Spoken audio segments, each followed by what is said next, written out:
So this one's similar to the last, except there's a little bit more of a turn. So what I'm trying to show you with these is the entire turnaround of the figure, so that you could see the use of construction really from all these different angles. How you would represent a pose, from back or back 3/4 or profile. So for this one, we're going to start our same way. So gesture.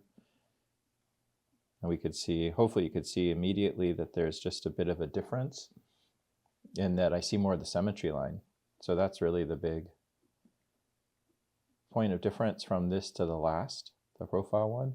So I think it's going to be easier for us to use boxes in this one. But there's a similar stance, and this will go a little bit quicker for us because we already understand this positioning for weight. So here would be that weight bearing leg, very similar to that last pose.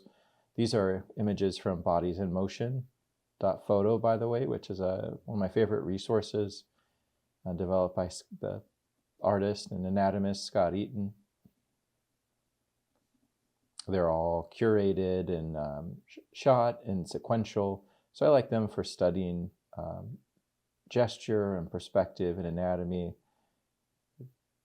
Lots of different body types too.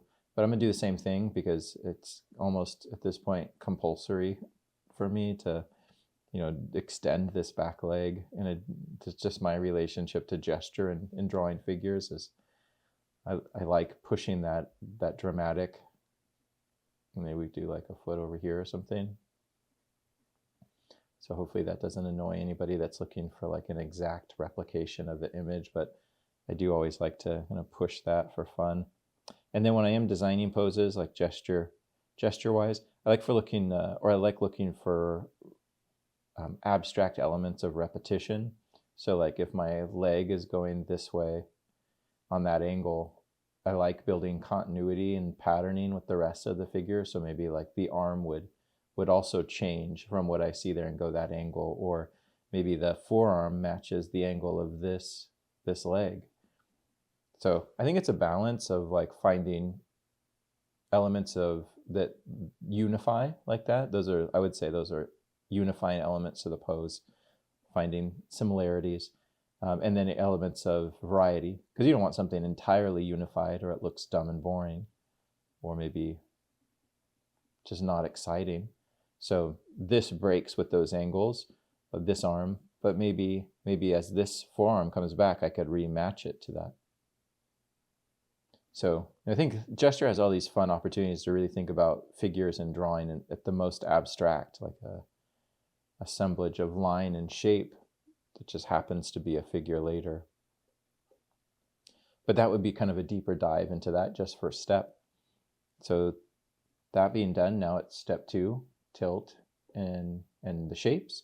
So this goes back, and you could start either way. You could start rib cage, you could start with pelvis. I would just start with whatever is easiest to see. Like if it's easier for you to see the distribution of weight across the pelvis, like this pose is different from the last because the last one, the weight was on this leg. But now if I look more closely, this foot's just hovering barely above the ground. There's a bit of a negative space down here between that foot and the ground. So that the weight has to be on this back leg. So that means that the weight for this is going to be low to high. So I'm drawing that, kind of trying to think through the space of the figure. And now I'll put a shape on that. The other reason that I try to use those tilts is, like sometimes when I'm drawing from the front or students or, my work, if I don't put this, then in the past especially, I would always just make the egg symmetrical again. So by having that there, it forces me to think of it as on a separate axis. There's like all these fail safes in my drawing process for things I know that I screw up. So every step really is, the reason I have that process is it's not for teaching. It's because it's how I learned. I made a step for all the things that I knew I really struggled with, so that I would hopefully not continue to. So there's my ribcage pelvis, that's done. And now we could do pinch and stretch. So let's say the back is a C curve. Then I'm going to drop my wrap. So that goes down. Remember, the top of the plane of the neck is lower in the front, higher in the back. So that little elliptical incision there cuts that. Then this would be an S curve. So the jaw is slightly raised. So we're going to make that stretch a little bit to have an S feel. And that goes under the jaw. So stretch, pinch, but also keep some gesture through those areas. And now this is pinched back here. So do your T, so that wraps it and overlap. And then pinch. As soon as I hit my pelvis, then it's going to come down and wrap. So here's an overlap, and then this is the wrap that goes inside. That's where I'm seeing that as is point. Here's the 10th rib. You can see how that really pushes. I'm not drawing it yet, but I'm just thinking it. And then here's my stretch. So big S curve that comes down, and then I'm thinking of this terminating at the bottom of the pelvis there. So that's connection. So usually the goal of the focusing on the connection is just make sure you don't lose gesture, really, you know, in those areas that so easily lend themselves to getting stiff. And now my next stage is landmarks. Pit of the neck, sternum, you know, try to notice again, where do these sit relative to the shape and the outside. If you can do it piece by piece, that's awesome. If you want, though, you can just think of them very lightly and do one relational line through. Like if I line all them up, I see that big C curve. And that is closer to the left side, so then I understand the degree of which there's like a rotation. Or if it's easier for you, you can just kind of more patiently work through, like the sternum, here's the 10th rib. Or you could try to play around with both, see what works for you. And then belly button would be here. Women have a more vertical belly button because the pelvis has a more dramatic tilt and angle than men. And then my landmark here, 10th, as is point underneath the 10th rib. Don't really see it on the other side, but I'm going to just kind of exaggerate that. Let's add our clavicle for this one. So right off the pit of the neck, we'll make a little clavicle line or S curve. This one's a little bit higher, so I'll raise that. It's going, maybe I'll move it down a little bit. We'll put it right here. And then let's put some arm shapes for the landmarks. So head of the humerus, here's the elbow, that's the funny bone. The ulna goes back, and then we have our hand come out. And then on this side, so again, it doesn't have to be like you're actually drawing the skeleton. You're drawing a abstract language that represents the major points of valuable skeletal information for this stage. 2/3 of the way down on the hip is the leg. So that would be our great trochanter. And then this stage is also, you know, often a corrective for the wild or more expressive storytelling stage that is the gesture portion. So you see I'll make changes or cuts or keeping it loose. And this would be fibula, tibia. There's a foot. So you don't have to really do too much with that. And then what's happening on this side? Knee. And then ankle for my over-exaggerated leg. And now I'm at perspective. So height, width, depth, time. Height goes from the 10th rib parallel to the tilt. Width, copy paste. So you do both of them again. And then from this inside corner, again, you could observe the light and shadow if it helps. I'm going to drop an depth down. And so I want to be able to show from the front, if it's 3/4 or front or anything but profile really, that we can see underneath the rib cage. Because I want the perspective of this form to echo the influence that the spine would put on it. So here I'll just hatch that in. That would be the bottom of the rib cage, drawing through, and then this would be my side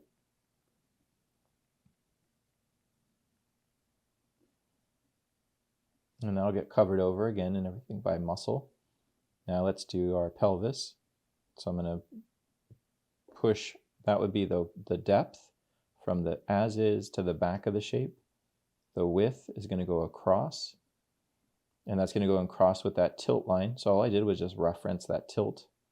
And then I'm going to match, let's do the same depth line back here, another width line. And so what I haven't yet added is just that height. So here's our height. That's my pelvic box. Now I'm just copying, pasting the rest of my lines and trying to avoid, really just avoiding distortion. Like, so each line I want to go the same way in parallel. So here would be the side. Let's just hatch it in so it's easier to see, just like we did on the rib cage. And then this is the top side. And then they have the connection from the prior stage. And now cylinders or boxes for limbs, which is just, again, the steps would be over. Are you under or over? Rephrased, you could also say, is it coming towards me or going away? And then the last question in that would be how much. So over, under, how much? So this comes towards. So you can see that there's a bit of a elliptical opening here. That's the arm coming towards us. And now maybe the forearm goes away. But just cylinders. So forward, back. This arm goes away, so maybe a little more foreshortened. So I'm going to show you inside.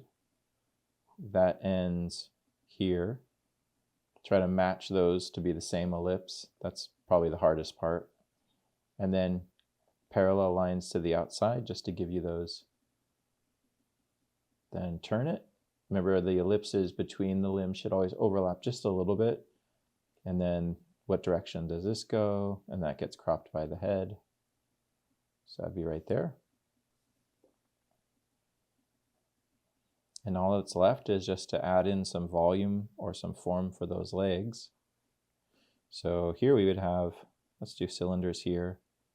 This one, I think this one just slightly goes away.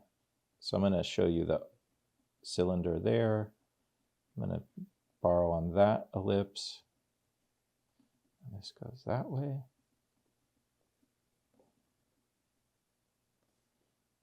And there you got a leg. And now lower leg. Let's do our bowling pin shape here. So bowling pin maybe for the upper portion. And that's kind of becomes a nice placeholder for the muscles around the calf. And then a little bit more narrowed to a cylinder form for the lower leg, ankle. Let's try a box on this leg.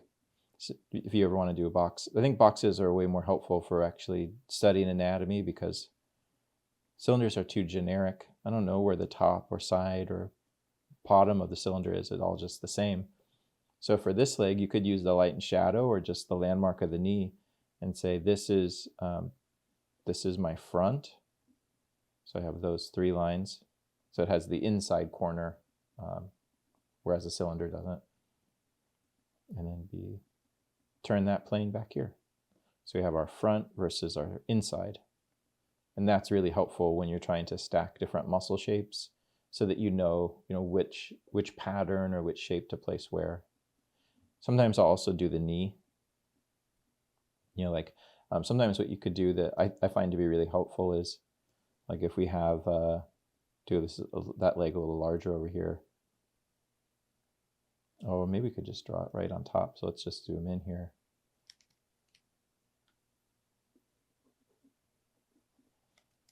So when this knee ends, so this might be useful if you're trying to create your construction through some difficult transitions like knees or elbows sometimes are pretty tough. So let's say I'm pretty confident that's where my leg ends. And then I have my basic idea of where the gesture of the other leg, the rest of the leg goes and the foot. But I don't really get how to build the perspective of the leg. So sometimes what I'll do is take the end of the box of your upper leg and just drop two lines down that would be in the direction of the plane of the knee. So like that could be your knee. right? And another example would be, before we finish that, would be like, imagine you have your leg coming toward you, or a leg coming towards you, and you'd be seeing inside the plane. So you'd be seeing inside there. That could just stand for your knee. Like if this is a 2x4 or like a block perspective coming towards you, that could be your knee. This could be your patella. And then what I'll do for the lower leg is I'll just take these 2 points and then just gesture them into what the lower leg is doing. And that way you maintain this plane, right? The plane of the knee all the way down into the front of the tibia. And then what you could do for the lower leg is just decide how deep you want it to be, move this line back here, and then you get, some kind of gestural 2x4 that gives you a front and a side for your lower leg. That's kind of what I'm thinking here, except instead of this being immersed into the front plane of that box, I've just added it as a transitional plane, right? Or you could think of the knee as a whole cube. Like maybe this whole form here is the knee. This is kind of, I know it might seem kind of nerdy, but this is the type of like thinking I think is fun with construction drawing or perspective, because you're trying to make like a puzzle, or it's solving a puzzle, what things work and what things don't. And I think it's fun to think of creative ways to solve these different problems, whether it's like the knee or the ankle or the elbow. Elbows are tough. So there I just drew through that. So you could see this is the end of the femur, and then that's the cube of the knee. And then once you have these points, then you could use them the same way.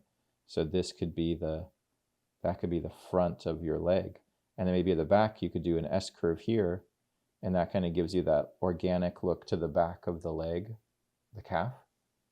And now you have a perspective that also has some organic or nice curve to it. Or at least it feels a bit more like the lower leg because it has that full to thin or thick to thin.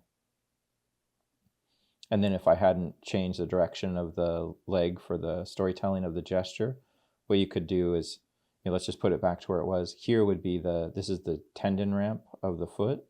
So then this plane again can just sweep right into the top plane of the foot. I know we lose it here because it's kind of in profile, but yeah, that would be one. That'd be one advantage to maybe playing around with this technique over here. Yeah, so that would be one finished construction drawing.